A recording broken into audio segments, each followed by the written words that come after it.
Ladies and gentlemen, house plants the internet, I'm McDeryl, and welcome back to another Prime Thursday review.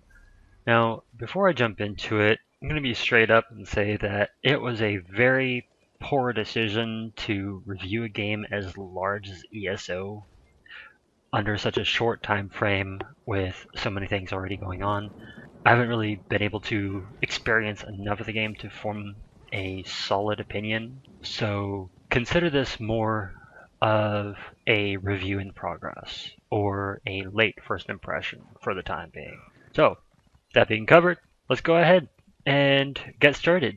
Today's game, of course, is the Elder Scrolls Online Tamriel Unlimited. Typically, the first thing to make or break a game would be gameplay. Now, the basic controls are intuitive enough to pick up without too much effort, even if you're totally new to MMOs or RPGs and the like. The tutorial will instruct you on everything you need to know right away, and anything more advanced will be taught to you as you encounter it. By default, you use WASD to move, M for map, control to crouch, spacebar to jump, etc. If you find yourself forgetting certain keys, or you just want to be a special snowflake with a unique control scheme, you can check out and rebind your keys in the settings menu. For those of you who would prefer to use a controller, fear not, as ESO absolutely has your back with total controller support, going so far as to provide you with an almost completely different interface from the mouse and keyboard crowd. Once you know how to navigate and interact with the world, you're going to want something to do. And this being an MMO based on the Elder Scrolls universe, you will find no shortage of objectives. You'll be able to pick up quests from speaking with the vast multitude of NPCs across the continent, from interacting with certain items, or even just being in an area. But once you have these quests, how are you supposed to know what to do? Well, if you missed, skipped, or just plain forgot the dialogue that explained things, you can open up your journal where all the relevant information regarding your quest is stored. Anywhere from who to talk to, where to go, what to find, or just who needs a whooping. And if all you need to know is where to go, you can have your journal point to the current task's objective or current task's location on the map. As for how difficult it will be to reach and complete your quest, that really depends on what your quest requires you to do. Obviously, your class abilities, weapon choice, overall skill level will affect how each encounter plays out, but generally speaking, players of any skill level, or character level rather, will find a fair challenge wherever they go thanks to the One Tamriel update. This automatically scales your character to match the area's difficulty. However, don't take this as an open invitation to solo absolutely everything, because there will be dungeons and bosses that have varying levels of difficulty, up to the point where most players won't be able to finish the fight on their own. Even during standard gameplay, it's possible to lose a fight if you're not paying attention to your health or your surroundings. Simply put, you kind of have to know your limitations. This is still an Elder Scrolls game, so outside of combat, you can count on puzzles occasionally getting between you and your goal. But as is usually the case, these puzzles are not without their hints. Check your journal entries, read notes, explore the area. If you pay attention, you'll find what you're looking for. Now, visually, the Elder Scrolls series has come a long way since the beginning. For comparison, the game's models and textures fit somewhere between the two versions of Skyrim, but the lighting and effects definitely lean closer to Skyrim's Special Edition, with the way rays of light filter through trees and windmills, and how effects like fireballs and sparks of electricity feel more organic. It was quite a nostalgia trip seeing Morrowind's regions brought back to life with today's technology. I couldn't help but stand at the peak of a small hill and just take in the view of a place I had never before seen.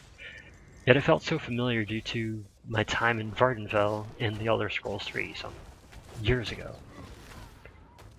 Fact of the matter is that Tamriel is a massive continent with 9 recognized provinces, 10 if you count Orsinium for the orcs, which I do. Each province is home to its own diverse spectrum of climates and cultures. And this all leads to a remarkable range of landscapes and architecture. Zenimax Online Studios took the established designs and lore, and it's truly amazing what they've done with it. Now, beyond what the eyes see, though, we also must account for what our ears are treated to. When it comes to the music in the game, no punches get pulled. The opening theme builds up into a familiar and fantastic orchestra of epicness, breaking down into an eerily subdued section that waits for the right time to get back into the action. Eventually, this gives way to an entirely different feeling track, which maintains a steady, low-energy sense of thoughtfulness, teetering precariously between peaceful hope and a sense of loss. But no matter where I go or what I do, the soundtrack plays to the situation perfectly.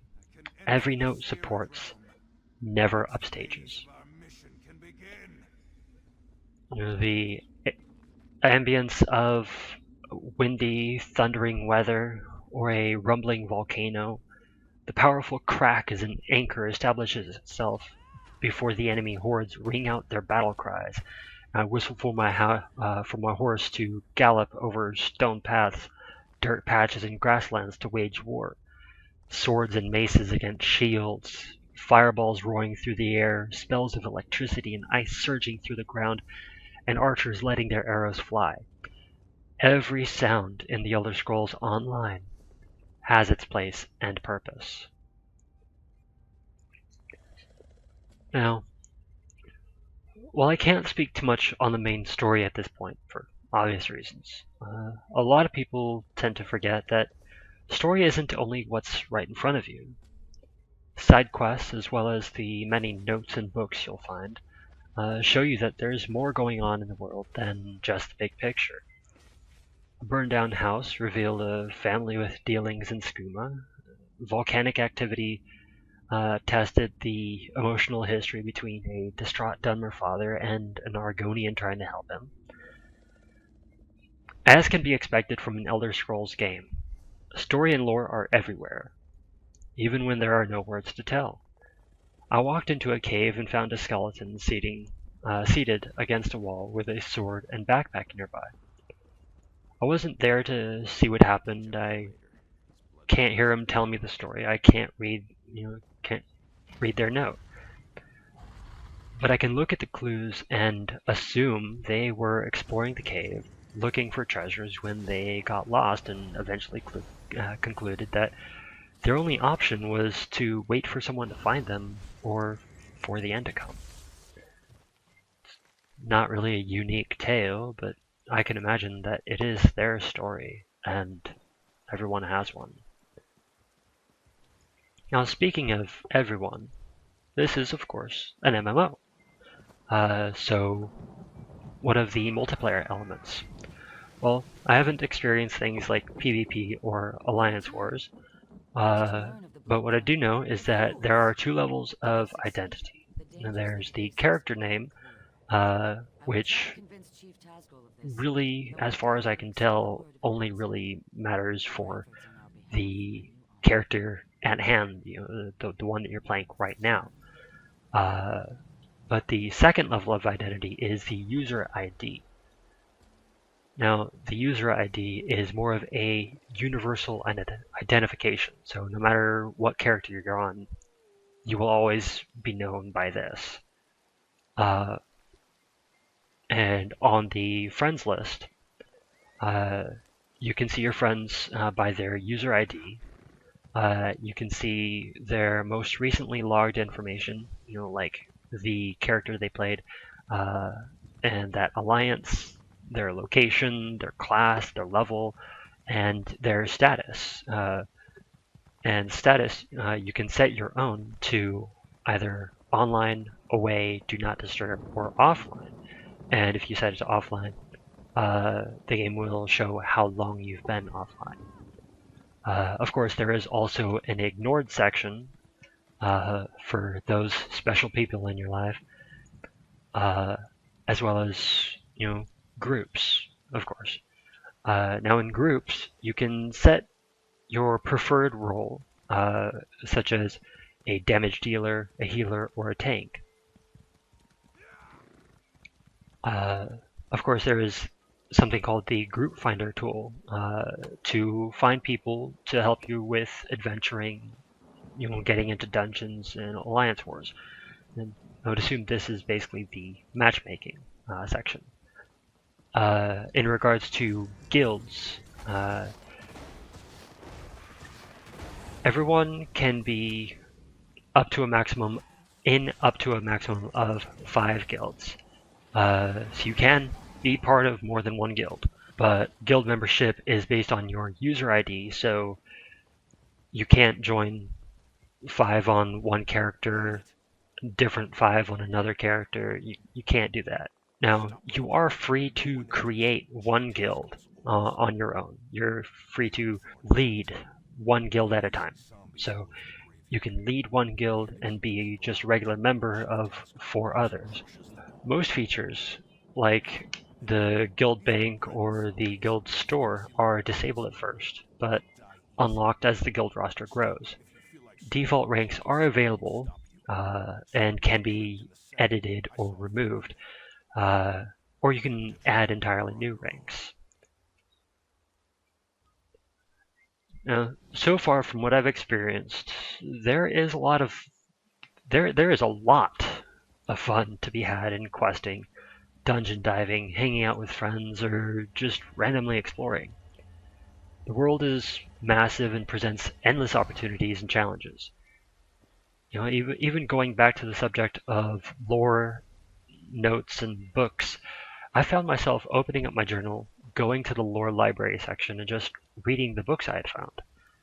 Unlike the previous games, once you read a book, the contents stay with you as part of your library without taking up inventory space, which is a huge relief for people like me who enjoy learning about the world. Of course, fun is what you make of it, so this is really subjective. However, I can certainly tell you that I enjoyed traveling on foot to a far-off destination just to see how far I could go and what I could see along the way. It really is just open. When it comes down to it, at the end of the day, this is still just a late first impression, a review in progress. I can't tell you about the main story. I can't describe every location, explain PvP or alliance wars. I don't know what it's like to be endgame. What I do know is that, from what I've experienced so far, if it hasn't been apparent enough,